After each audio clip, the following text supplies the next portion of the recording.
Hey everybody, this is Justin with zZounds, and I am here with Jamie Stillman from EarthQuaker. How's it going, man? Great. Thanks for having me. Appreciate you coming in, man. Thanks for doing this. Of course. So you are in Akron with EarthQuaker, correct? Yes. Akron, Ohio. Akron, And Ohio. what brings you over here to Chicago with us? We came to do a little bit of product training. Cool, cool. Talk about our business. Yeah. So what has been going on with EarthQuaker lately? You guys got some new products in the works, et cetera, et Yeah, cetera? we've had a pretty busy year, I feel like, and it's just about to ramp up. Yeah? New designs and A lot of new designs, doing a lot of like small runs of reissues. We started this project a few years ago called the Legacy Reissue series Cool. because we've been in business for like 21 years, I guess, this year, like roughly. Cool. It's a little murky for me when I started, but like, I've been applying EarthQuaker to things since like 2005. So It's been a while. yeah, so of course we've put out a lot of stuff and discontinued a lot of stuff. And Yeah. we kind of find like products will run their course, but like some of the older stuff, we didn't make in nearly the quantities that we make now. So like people look for it, or like the prices are outrageous on reverb resale, and stuff like that. So it's like, we can still make that stuff. We just choose not to make room for newer stuff. So like we decided a couple of years ago just start doing like small runs, like 1,000, maybe 2,000 of a legacy product. That's And cool. just like release it.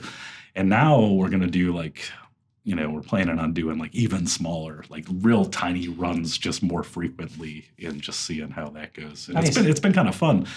For sure. What was the last one that you did for the Cloven reissues? Hoof is like the most recent one. I remember that one. That was Yeah. that kind of like big muffy type Yeah, pedal, right? Yeah. And we just made it. This one was probably the largest batch of them, I think, of these like small runs. I think it's 100 that we just put up. Okay, not a lot. Not a lot. Not a lot. And then a few years ago, at this point, my sense of time is all screwed up. Hey, me too. You and me both. Post-pandemic. You It was and me probably both. 10 years ago. I don't know. We did a pedal called the Black Ash. It's kind of a tone bender flavored like fuzz pedal. I never say that, flavored.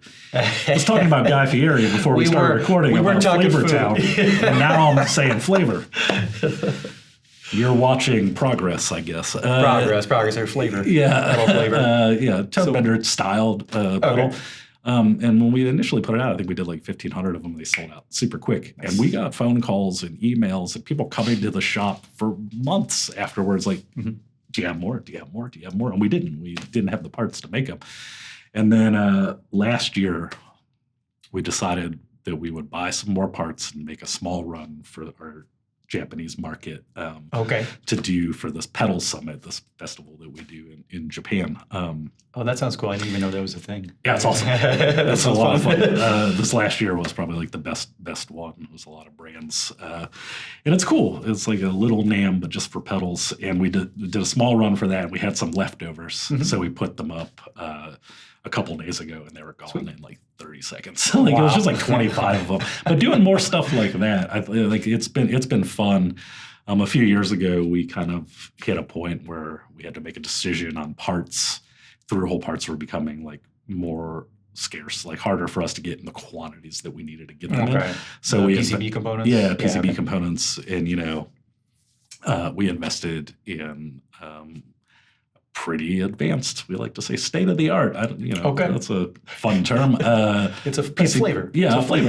PCB flavor assembly line. So like most of our pedals now are built surface mount, all in-house, of course, still. So we have like that quality control to it. But like going back and making these legacy ones through hole has been fun. It kind of keeps people back up to practice for like hand populating and stuff like that. For sure. So it's like a different assembly style and things like that. That's so cool. like that kind of stuff has been fun for us to do. So you updated to that, and that's been one of the major changes. Yeah, that's been a big change, and we have videos and stuff about the whole process on our site. And if you come tour our shop, we'll show you the whole process of how pedals are made now. So 'cause you guys are a really small company too, in terms of like total employees. Right? Yeah, I think so. Like right now we have 35 employees, and every single thing is like handmade in-house. We have two shops, the main headquarters, and that's where we do all the development, and then we do the PCB population and all the assembly work and the hand work and all the testing, the packaging, all the marketing, the business is run from there. And then just right down the street, we have another facility where we do all the machining of the enclosures and then the powder coating and printing, and that all gets done there. So yeah, it's all self-contained, as self-contained as we can possibly make it. For sure. And like For sure. just 35 people. That's not a lot of people too. For No, how many pedals you guys make. it's too. not. You guys are hustling. Yeah, and we've like fluctuated. We've gone up and down. Like at one point, we employed almost 60 people. And Okay. like, yeah, business goes up and down. For sure. That's how it For works. sure. Yeah. Yep. So That's been the new stuff, like different designs and Yeah. reissues and any other reissues you guys did lately? well, in addition to that, like we started like kind of a new section of our line, like the utilities series of pedals, Okay. which are like seemingly kind of boring things a little bit, but like necessary Sure. things like splitters and buffers Oh, fun stuff though. and stuff like that. A little like we have one called Flexi Loops, which incorporates our Flexi switching, but just like on a dual effects loop, so you can bring like chains of effects in and out real quick. That's with like cool. momentary switching. So all the stuff you basically are probably, I think, looking for yourself. I'm Yeah, assuming. and like ABY boxes and stuff like that. Oh. And that's been like, like it's just kind of been an ignored section for us, but it was like, this will be fun to do. Like, let's do. You see it used all the time, and it's Mhm. like some of the options that we have locally aren't really like high quality stuff. And I feel like an ABY box or something is something that you're like, God, I need this thing. For real. Just gonna go to the store real quick and get it. And it's Yeah. like Yeah. kind of junk. Like what is available? 'Cause, it's not a thing people really want to spend money on. So it's like, No. can we make one that is nice quality and looks cool and is like reasonably priced? Yeah. And we have like a lifetime warranty and everything. So if it happens to break, like just send it back in. Let's fix kill it. Gave it the EarthQuaker treatment. Yeah, I love it. exactly. Okay. With like some of these things, but then like trying to do unique stuff with it. Mhm. Like our buffer isn't just a buffer; it kind of like is a tone enhancer. It's, I remember you guys seeing some stuff about that. yeah, when that like came kind of out. boost the low end a little bit and like. Cool. Yeah. Cool. So like it's trying to do something creative with a basic thing here Yeah. where you can.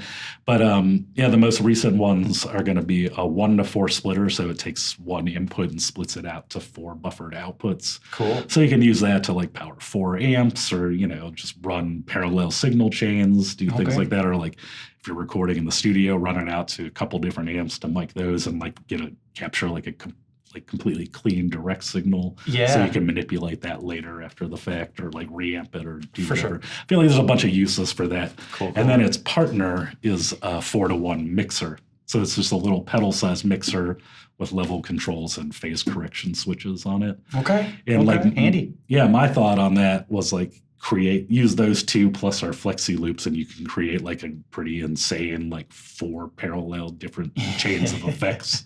So you can use stuff you already have to make like new weird sounds out of them. Okay. Yeah. It's a pretty elaborate setup, admittedly, but it's like it is awesome once you get it Sick. going. And there's like a lot of stuff you can do with it. Even like correcting the phase of pedals. So, like a lot of old fuzz pedals will flip the phase, Mhm. Mhm. or like running 2 pedals like out of phase from each other can also create cool sounds. Yeah, Like, yeah, two yeah. things that sound good in phase. If you flip one out, can make a new like totally weird sound. I love that. I love you guys are thinking about that stuff. yeah. I know that's So- the usual MO. So Yeah, doing things like that. So those are the 2 most recent things. But then, we got like a kind of a busy summer planned for like those legacy reissues, and then doing a couple Yeah. super secret one-offs in small quantities. Oh, okay. Kinda So definitely, totally like- unique or Yeah, Oh, love it. Okay. kind of interested in doing that, and like not so much like it's one and done. Like we're just gonna make this now, and like Uh-huh. that's it. More like doing new products in small batches sporadically as a surprise because it'll be fun to do. And that's legitimately like the reason, like because we can do. We manufacture everything in house. It's like so easy for us. Mhm. Easy is relative. I'm going to say that. Yeah. It's easy for me to say. It's easy for the people running everything to do. But it's like, we can schedule in these like small runs of things now that we kind of have our flow going. Yeah. We've been manufacturing this way now for a few years. Like now it's like, can we just dump this in here Mhm, and like mhm. release a few hundred at a time? Maybe this month, skip a couple months, try it out, see Yeah, how yeah. it goes. And you were So talking about just- that's the old school like through component way with the reissues, right? Well, that's with like the legacy reissues. This will be with like some new, totally never Love it. before released products. Cool. I mean- Can you give a hint on what some of those are? Just out of sheer curiosity. And One is I a don't even- fuzz. Okay. I'll go with that. Okay. Okay. We're trying out a new enclosure size that we've never really released products in, and All right. that'll be fun. Also fun. That's fun. And we got a couple like partnerships coming up, like co-releases that we're doing with people, and that I'm looking forward to doing those, like some kind of stuff that we've never really worked on, but that's further out. In the future. I've enjoyed the collaboration that's happened before with you guys too. So thanks. yeah, those were really fun. We had some content out there on those too from I think last year. So that's good stuff. So if you guys are collaborating with it, I trust it. So I'll just say that. Yeah, it's definitely like it's a difficult process. I think like when you have two companies involved, but it's like a little bit of like headbutting at first before you figure it out, or it's just like trying to like.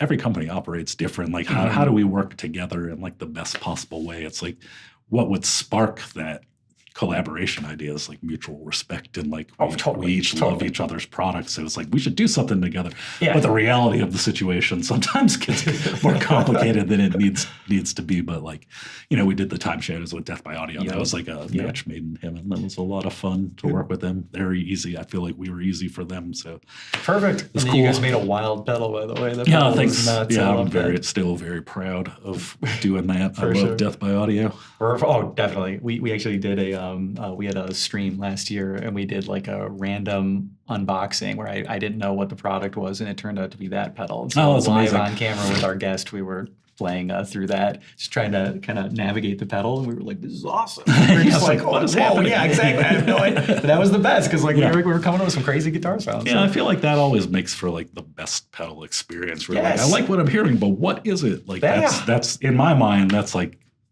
it's that sweet spot. It's that X factor right there where like you'd be like, oh, okay, if it's doing this, like I'll play it this way and get some inspiration that way. Yeah. So I loved that thing. Yeah. Yeah, thanks. So more of that on the horizon is what you're saying for the future, right? So maybe not as wild as Time Shadows, but so a couple more collaborations and cool. Yeah, it's been fun. It's been like a weird couple of years for multiple reasons. Oh, yeah. You're telling me, man. Yeah. It's kind of fun to work on these projects. For sure. Yeah. Well, it keeps you guys happy too. So yes, it sounds like you're stoked about the next coming season though, which is nice. So yeah. So I don't know. You wanted to add anything else about what other pedals you guys got coming up or any other designs, things of that nature? Everything is a secret.